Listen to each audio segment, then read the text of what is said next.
Hello friends, I am doctor Bhavna Mittal. मैं एक gynaecologist हूँ और एक रिप्रोडक्टिव मेडिसिन स्पेशलिस्ट, मतलब हार्मोन से जुड़ी हुई प्रॉब्लम्स की विशेषज्ञ। मैं पूर्वी दिल्ली यानी ईस्ट दिल्ली के Shivam surgical and maternity centre में प्रैक्टिस करती हूँ और पिछले 20 ईयर्स से इसी काम से जुड़ी हुई हूँ।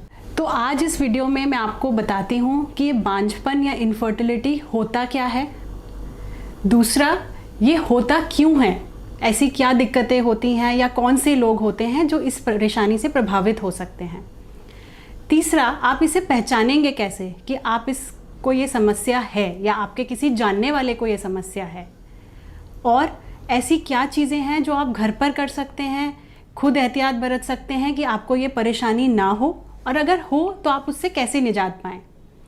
अगर ये परेशानी वाकई में बढ़ जाए तो आपको कब डॉक्टर के पास जाने की ज़रूरत है, किन डॉक्टर के पास आपको जाना चाहिए, वहाँ जाने के बाद आपकी क्या जांचें होंगी, क्या ट्रीटमेंट हो सकते हैं, इन सभी की रूपरेखा मैं आज आपको देती हूँ। बांझपन, इनफर्टिलिटी सुनने में बहुत ख़राब लगता है। टेक्निकली बांझपन कहते हैं अगर कोई मैरिड कपल 1 साल से बच्चा होने के लिए प्रयास कर रहा है पर उन्हें सफलता ना मिल रही हो, इसे कहते हैं बांझपन। ऐसा प्रॉब्लम आजकल बढ़ रहा है।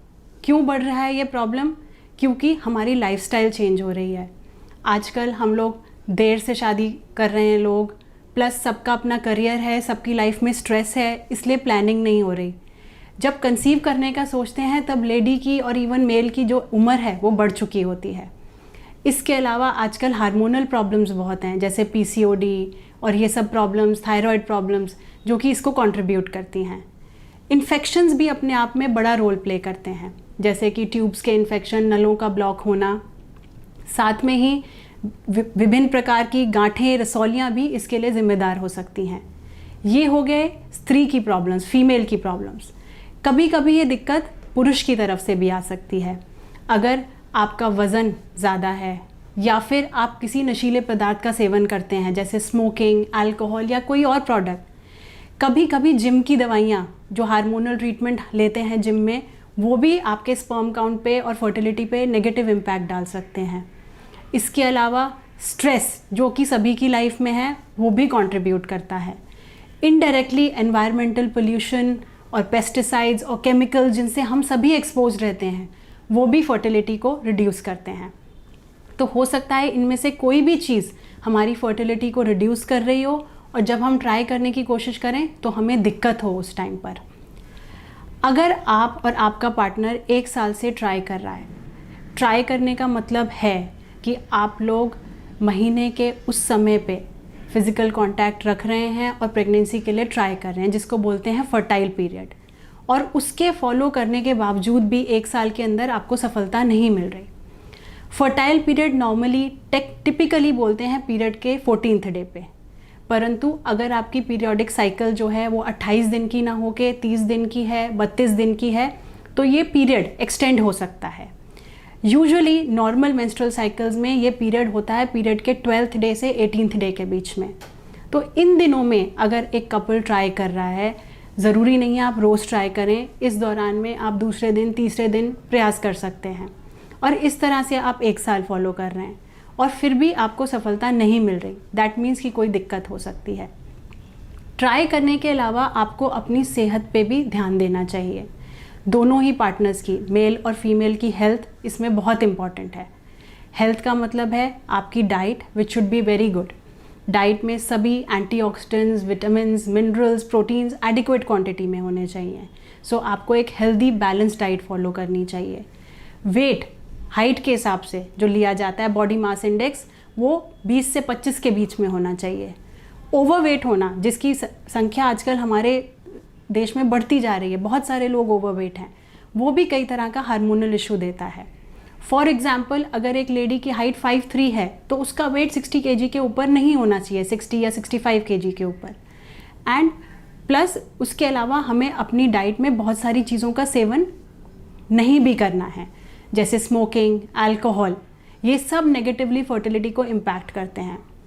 बहुत ज़्यादा कैफीन, टैनिन, टी, कॉफ़ीज़ जो लोग लेते हैं, या किसी तरह के ड्रग्स या केमिकल्स जैसे जिम मेडिकेशन वगैरह का सेवन करते हैं, वो भी हमारी फर्टिलिटी को नेगेटिवली इम्पैक्ट करता है। तो इन सब से भी हमें बचना है।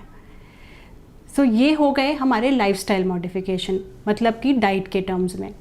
इसके अलावा एक नियमित अच्छी दिनचर्या, मतलब आप समय से उठें, समय से सोएं, अच्छी नींद लें, आपके डेली रूटीन में कम से कम 1 घंटा फिजिकल एक्सरसाइज, चाहे वो वॉक हो, योगा हो, स्किपिंग हो, स्विमिंग हो, जो भी आपके रूटीन में पॉसिबल है, एक light exercise 1 hour per day should be included for a healthy lifestyle and a healthy body.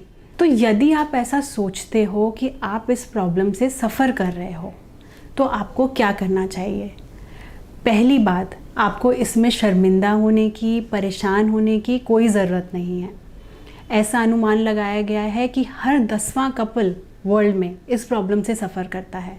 तो ये कोई परेशानी की या शर्म की बात नहीं है।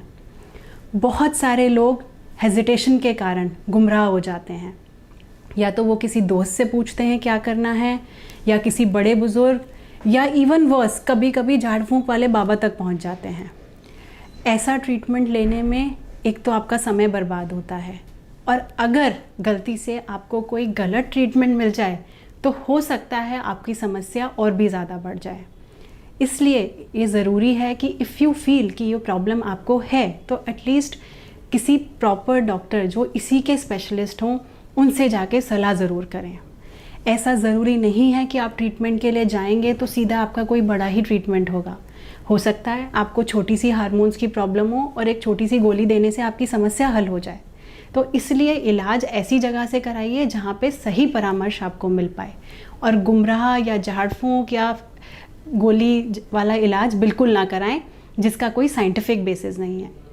जब आप डॉक्टर के पास पहुँचते हैं तो डॉक्टर आपकी और आपके हस्बैंड की डिटेल्ड हिस्ट्री लेंगे। हमेशा याद रखिए, इनफर्टिलिटी किसी औरत की अकेली की बीमारी नहीं है, ये एक कपल की डिसीज़ है। तो जब भी जाएं, दोनों एज अ पार्टनर आप डॉक्टर से मिलिए। डॉक्टर आपकी दोनों की हिस्ट्री, मेडिकल हिस्ट्री, पीरियड्स की हिस्ट्री, आपकी फ़िज़िकल हिस्ट्री, आपकी इंटीमेट कॉन्टैक्ट की हिस्ट्री सब पूछेंगे आपसे, और उस हिसाब से आपका प्रॉब्लम निकालने की कोशिश करेंगे। उसके बाद हो सकता है डॉक्टर आपको कुछ जांचें कराने की सलाह दें। ये जांचें होंगी जैसे कि एक बेसिक गायनेकोलॉजिकल अल्ट्रासाउंड, कुछ हार्मोन्स के टेस्ट, ट्यूब्स की जांच, और हस्बैंड की सीमेन की टेस्ट कि उनके सीमेन में कीटाणु की कितनी मात्रा है, उसमें मोटिलिटी कितनी है, शेप, मॉर्फोलॉजी वगैरह कितनी है। इतने टेस्ट होने के बाद डॉक्टर आपका एक बेसिक केस स्टडी कर पाएंगे, जब आपकी प्रॉब्लम को वो समझ पाएंगे कि क्या दिक्कत है। इसके बेसिस पे ही आपका फर्दर इलाज होगा। डॉक्टर आपको कुछ सलाह देंगे डाइट से रिलेटेड, एक्सरसाइजेस से रिलेटेड, हो सकता है कुछ विटामिन्स, मिनरल्स, सप्लीमेंट्स भी आपको दिए जाएं, और कुछ गाइडेंस कि कैसे आपको ट्राई करना चाहिए ऐसा कपल, वो भी आपको मिलेगा। यदि आपकी जांचों में कोई कमी निकलेगी तो डेफिनेटली फिर एक स्पेसिफिक ट्रीटमेंट उस लाइन्स पे शुरू होगा। सबसे अच्छी बात है, साइंस ने इस एरिया में बहुत तरक्की करी है। इनफैक्ट तरक्की रोज़ हो रही है, रोज़ रिसर्च हो रही है, और रोज़ नए ट्रीटमेंट इस फील्ड में आ रहे हैं। जितनी ये प्रॉब्लम बढ़ रही है, thankfully by grace of God, उतना ही इसका ट्रीटमेंट भी बढ़ रहा है। ट्रीटमेंट शुरू होता है सिंपल हार्मोनल ट्रीटमेंट से, जिसमें दवाइयाँ दी जाती हैं हार्मोन्स को बैलेंस करने के लिए।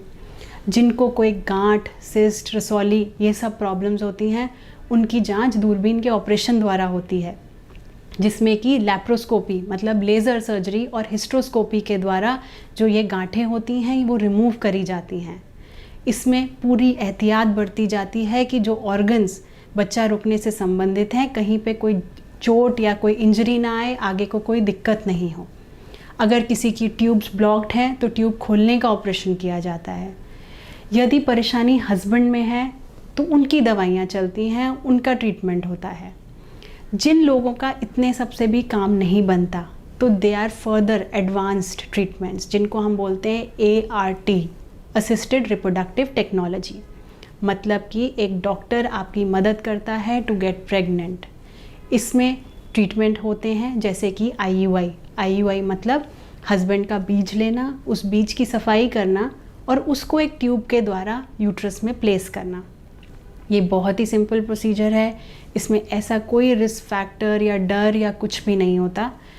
एक IUI ट्रीटमेंट में 1 महीने में तकरीबन 30 से 40% चांस होते हैं प्रेगनेंसी अचीव करने के। इसके ऊपर होता है IVF यानी टेस्ट ट्यूब बेबी का ट्रीटमेंट।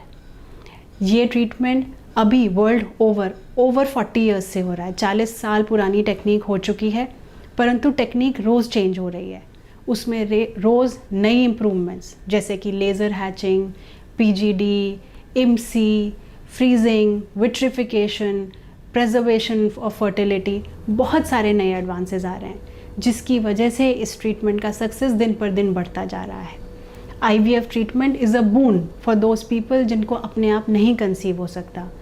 इस ट्रीटमेंट में आपका 2 महीने लंबा इलाज चलता है, जिसमें कई तरह का हार्मोनल मैनिपुलेशन किया जाता है और एग्स और स्पर्म को बॉडी से बाहर निकालकर मशीन में फ्यूज़ किया जाता है, जिसको बोलते हैं टेस्ट ट्यूब बेबी ट्रीटमेंट। इस इलाज की सफलता, वैसे तो उसका दर वेरी करता है डिपेंडिंग कि आपकी उम्र क्या है और आपके प्रॉब्लम क्या है, लेकिन आम तौर पे 50 से 80% के बीच में सफलता इस ट्रीटमेंट में मिलती है। एज सबसे इम्पॉर्टेंट डिटर्मिनेंट है किसी भी ट्रीटमेंट के रिज़ल्ट का। तो जैसे एज बढ़ती है, चाहे आप हायर ट्रीटमेंट कराएं, तो रिज़ल्ट है वो कम होने लगता है। इसलिए सबसे ज़रूरी है कि हम जो भी स्टेप उठाएं वो समय से उठाएं, चीज़ें लेट नहीं होनी चाहिए। जितनी उम्र बढ़ेगी उतना ट्रीटमेंट की सफलता कम होती जाएगी, इसलिए देर ना करें।